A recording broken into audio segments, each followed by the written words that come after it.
Hi guys. So for my project, I chose to write about Amazon, and kind of my leading question throughout my essay is how is Amazon able to provide such low product prices and almost zero to none shipping prices as well for single day shipping. And as most of you guys probably know, Amazon Prime members are able to receive their package within 1 to 2 days for zero cost, whereas with other companies, if they were receiving their package that fast, they would most likely have to pay, an upward of like $30 to $40. So this question drove me to write this essay.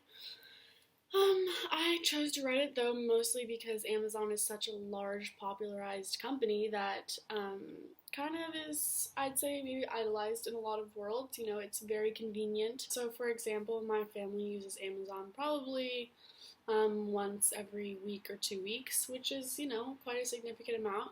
It's so convenient. You can just, with the click of a button, your package is on its way and you don't ever have to leave your house. And especially with Corona, the number of orders being fulfilled by Amazon are greatly increased right now, just because of stay-at-home orders and all of such. So yeah, it's kind of just like a very relevant topic, I'd say, to this day and age. So yeah, that's kind of what drove me to write it. So in my research, I found kind of two main components for how Amazon is able to afford these such low prices. One component is their more of like an environmental side. They use like single-use plastics and create new cardboard boxes for every single item they ship out. But they also have their own transportation, which I thought was very interesting. So they're starting to drift away from using UPS and FedEx and all of that such, and are starting to use their own transportation, like planes, freight ships, and whatnot, which is causing a lot higher CO2 emissions from the company. Because, say for example, one flight across the U.S.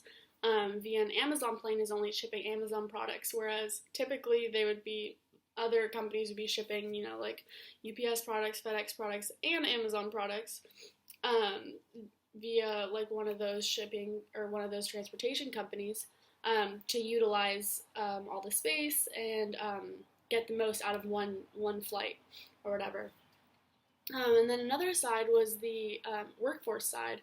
So Amazon definitely underpays their workers for the amount of work that they do. They have a very strict expectation for their employees. They have to have a certain level of productivity, and if they don't, then they are fired. So these two kind of factors really factor into the to how Amazon is able to provide such low prices, and just like the environmental side and the workforce side play a big role in keeping things cheap for us. But they definitely could have a bigger toll on our future than we anticipate right now, like what with global warming and such.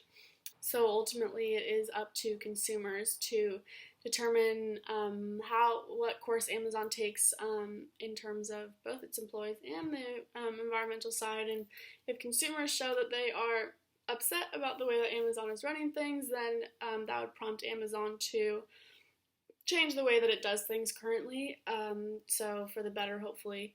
And so in my essay, I recommended a few ideas for how both consumers and Amazon could better themselves.